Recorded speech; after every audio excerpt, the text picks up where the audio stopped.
Hi everybody, I am Peter Travers and this is Popcorn, where I get to interview some of the coolest people. They're working out there in the world. And my guest today, Norman Reedus, he's got the coolest jobs, you know, killing zombies, riding motorcycles, and not only that, but to have 2 TV shows where you do both of those things. That's true, The Walking Dead and Ride with Norman.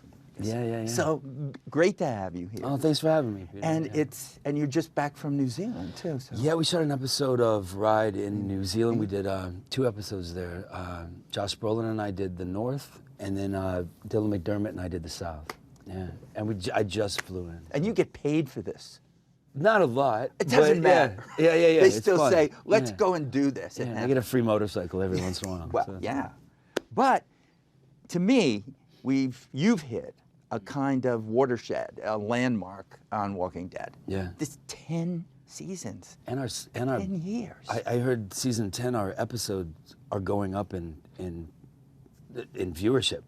Every episode this season so far is going. Well, that's because you're bananas. still doing it right. Yeah. And you're there. You're still there. Yeah. This is a show where you never know what's going to happen to you. Yeah, it's true. Sometimes you get a script and you're like, am I still there? Am I still there? No, but Daryl has to be there. You never know. No, you never come on. know. They wouldn't dare. I mean, I'll burn down that whole studio when they tell me that. But, you really should. He has to be there to do Yeah. this. I don't know, what's the reason that that character has such staying power, aside from how you play him? You know, I think because he started off so differently. You've seen him grow as a man through this. You know, I originally started off that show. You know, everything kind of came out of the side of my face. I didn't look look whoever I was talking to in the face until I did, and then it was fight time. So you've kind of seen this guy mature and become responsible, and he's really a character you can rely on now, and these people can rely on. And you know, it's something about being on television that long, and you know, you see the grays in my chin they slowly come out of my face. You see, I walk differently now. I talk differently now. He still basically has no sex life. Yeah, what's up with that? What is that? Yeah. No, why don't you talk to somebody? Yeah. You know, I've heard some rumors that they may address some of that, but oh, you've heard some rumors. Did they actually talk to you? They talk to me a little bit. Nice. It's funny how much they talk to me and don't say much. I can spend hours with our bosses, and they're like, yeah, and I'm like, so, and they're like, well, I can't tell you that. But it's weird on that show because in the beginning they told us everything. We get like 6 scripts, you know, before we'd start even the season, and now everything's just in secrecy, because you know, some of the zombie extras will go through the trash, and that stuff will be online. It's like everything has to be shredded, and it's so top secret. Whoa. Yeah. Well, look at you and Carol though in this season. You know, we've got a good relationship. You're really mad at her. Oh yeah, I'm pissed. Yeah. What would I say the couple of the best and worst things about Daryl? You know, the best things are you can rely on him. I think he's really changed. I think he never lies. You can believe everything he says. You can trust him 100%. He's not one of those people that wants to impress you. Like, he impresses you with his heart. He doesn't impress you with his appearance or his attitude. Well, like you said, he's opened up over those seasons. He's honest. Yeah. He's a real hero. He's there's no showmanship. You know, he's just an honest guy, and he'll fight for you to the death. Like, if you're on his team, you're protected, as he'll do everything in his power to protect you. Some of the worst things are he's a little closed off. He's very unaccepting of strangers. He doesn't trust people. But on the good point too, he can analyze a situation. He's a very good judge of character. You know? Well, he is. Yeah. He does. But the faults are always that he gets to this point with somebody, and he doesn't go over that wall. It's the same thing with Carol. Well, it's that character too. We started off last season. You know, the season that's out, I lived in the woods. I gave up. I went looking for Rick. I wanted to be away from people. They brought me back in, and now I'm fighting all these battles that, you know, Samantha's character comes to the gates of where all these people are living, and I'm just visiting. I don't live there. And she comes to the gate, and all these horrible things are Samantha happening. Morton playing Alpha. Yeah, Yeah, right. she's like, who's in charge? And I'm looking around, and no one's saying anything. I'm like, I'll talk to her. And now I'm sucked into this world of having to do all these things. So, that's I'm fighting all these battles, protecting people, but I'm not protecting myself. It's not for selfish reasons. Yeah, it is. But look, you lost a lot of your buddies. I was gonna say you don't you get lost to weight. work with. Well, you probably did. Oh yeah. I've lost a lot of my friends on that show. I mean, when you lost Andy, when Andrew Lincoln was, medevaced out of there. Yeah. You don't get to be in Georgia, having fun with him anymore. That's sad to me. We started that show together, but I think the character I play, it takes the ghosts of all the people that he's learned from with him. I think you can see a little bit of Scott Wilson's character, Andrew Lincoln's character. You can see a little bit of these characters in Daryl now. But you still don't get to play with him. It's true, I don't. Yeah, that guy. He would eat lunch in my trailer every day, and I mean every day. He would call me on the way to work. He'd talk about what we're gonna do today. As soon as we wrapped, he would call me and talk about what we did today, and then he would eat lunch in my trailer every day and talk about what we're doing. But I remember the day he left. I got my lunch. I went back in my trailer, and I was just like. It was so depressing. And then the chair that he always sat on, he had left like sort of an imprint of his body and blood on it, like the shroud of Rick Grimes. Oh, really? Yeah. You do that? And they came in to clean it up. I'm like, leave it there. Yeah, that was a sad day when he left. I understood why he left. He lives in England. He's got 2 little kids. He wasn't seeing his kids as much as he would like. I don't know what. He's worried about a personal life? Yeah, leaving you behind? It's easy for me. I'm in New York. I'm an hour away. But for him, it was time. I think his wife was like, you've been there a long time, So I got it. I didn't agree with it, but then again, I also understood it. Understanding counts. Yeah. And I was going to talk about Deny, too, because I haven't seen all of these, so I can't even give a spoiler away, but we do know that she's going elsewhere.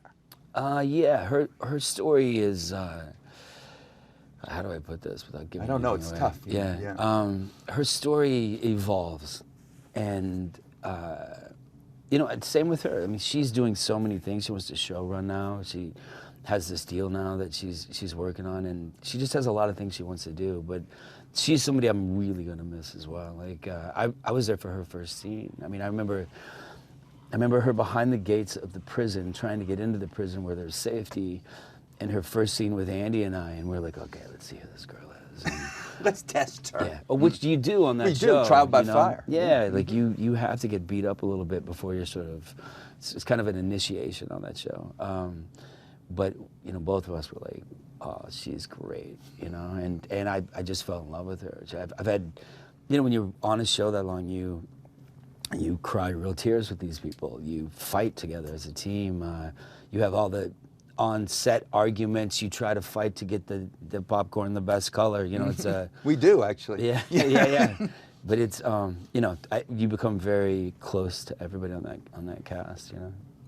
When you talk about it, it makes me want to ask you about your first day, because 10 years, it's a time to look back, isn't it? Yeah. It really is a time where you say, well, what was this like? Because you wanted to be on this show. Yeah, there was no part, right? They said. Yeah, but I went to, I did my first pilot season where you go to LA and, you have all these scripts and they're all like doctor shows and roommate shows and lawyer shows, especially back then. And I just, I read like this many, and I was just like, I hate everything. I've seen it, I've done it, and I'm not that guy anyway, And then I read this one, and I read a guy who woke up from a coma, didn't know what was going on, couldn't find his family, and he was a guy looking for his family. It wasn't a zombie show, and so I went and I read, and I read Merle's lines, and your brother. and I'd heard that Merle was going to do it, or was doing it, and I thought, well, maybe he dropped out at the last minute, and then when I got back to New York, they had me read again his lines again, and then Frank Darabont wrote a character for me. See? Yeah. It happened. It can Weird, happen right? that way to do it. And Michael Rooker, another Yeah. one that I missed. Oh, he's great. You know, he's great. he's the great. best. Yeah. Did these guys stay in your life after they leave? They do. I talked to Rooker quite a bit. I talked to Bernthal again. I talked to Steven yesterday. I talked to Andy still. I talked to all of them. And then Scott Wilson became like a super close friend of mine. But Rooker and I just did an episode of Ride together, and he's just a Tasmanian tornado of a man. You know what I mean? Yeah. He's Henry, Portrait of a Serial I remember, I saw that movie ages ago, and when they told me that he was my brother, that's like, I love that movie, so I was super excited. Yeah. Well, the interesting thing, too, with the motorcycle show and Walking Dead is that I heard that you basically were scared of horses. I'm still scared of horses. What are you why? talking about?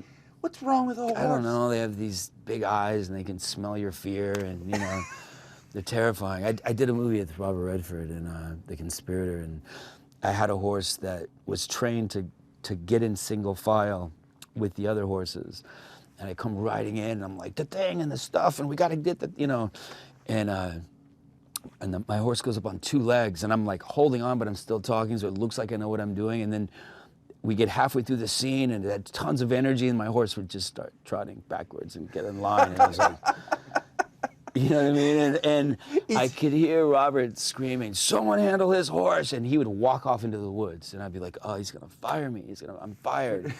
And so, yeah, horses and I don't really get along. But look what happened out of it. Yeah. Well, there was a bike there. There was a big chopper. And I had this scene in the morning where I had to take off on this horse. And I was like, well, whose bike is that? And they're like, it's your brother's. And I'm like, well, if he could ride, I could probably ride. And they're like, do you want to take the bike? And I'm like, yeah. And so that happened, which was great. Yeah. Look what created it. Yeah. Thank God there was a bike there. But you were always in love with bikes, right? Yeah, I've been into motorcycles for a long time. Yeah, it's part of. I think in the beginning when the Ride series started, and you were talking about Pacific Coast Highway in California and everything that was happening, it's like part of your DNA in a sense. I mean, our first episode on Ride was with Peter Fonda, and we went from the top of Florida to the bottom of Florida, and that guy, I mean, I used to have a poster on him in my bathroom, like right above the toilet. I could guess what film the poster. Of course, he's right. Yeah, of course. It has to be that. And I was living in California at the time, and they used to shoot commercials in front of my house because it was close to that Hollywood sign. And one day I hear like one of those Ricola horns. I was like, whoa, and I'm like, I look out the window and I'm like, that's Peter Fonda. And I'm looking at the poster and I'm looking at him. And about an hour later, there's a knock on the door. He's like, can I use your phone? I can't get cell service. I'm like, yeah, if you sign this poster. And then he and I did a movie together. We did one of the Boondock Saints movies together. And then he was on Ride. So, yeah. All right. Well, we have some questions from that outside world. Are you ready for this? Hit me. Because, well, this is interesting. This is from Big Daryl Head, who says, what Big Dad's a whole big bald head thing. I don't know, but I like it. There's so many cults that are built up around. Let me tell you where Big Bald Head came from, because everyone gets this wrong. It came from a Laurie Anderson song. Laurie Anderson, she's a performer, a singer, a visual artist in New York. She's married to Lou Reed. But there's a concert my mom took me to as a kid, and she was my first concert. And I'm sitting there, and the screen, first she comes out in this glow-in-the-dark outfit with a glow-in-the-dark violin. She's like, and then her head pops up on a screen, and she goes, the sun's coming up like a big bald head. And I just always remembered it. So that's where Big Bald Head comes from. Well, I mean, we haven't, I need like 4 shows to be able to talk about all the things you do with the photography, the modeling, the sculpting, the painting, the video artist that you are, That's a big life, I don't know. You have 2 kids now, but does your son think it's, does he think it's cool what you do? Yeah, I mean, he does his own things. He just worked with Howie B, in Europe doing soundtrack with Rycooter. So he's an artist and he does his own thing as well. I think when he was little, it was more of a leave my dad alone thing. And you know, his mom's a famous person and he's very level-headed, like super That's cool a great kid. thing. Well, that should happen to your daughter as well. Yeah, I hope so. She's only, what, 1 or something? She's yeah, so there's time to do Yeah, that. yeah. Anyway, Big Daryl Head does say, would you consider inviting Mads Mikkelsen to ride? We'd love to see it. You two did an amazing job on Death Stranding. Again, that thing is a gigantic phenomenon. Yeah, I would love to have. I love Mads. Mads is awesome. I would love to have him on the ride. And you know, that video game was such a crazy experience for me because I've been in a lot of video games, but not like that. And you know, Hideo would have me do very Norman things. Like I'd be sitting there waiting, and I'd go like this, and he would go, wait, roll cameras, do that again. And then I'd wait, you know, another couple hours, and I'd be doing this, and he'd go, do that again.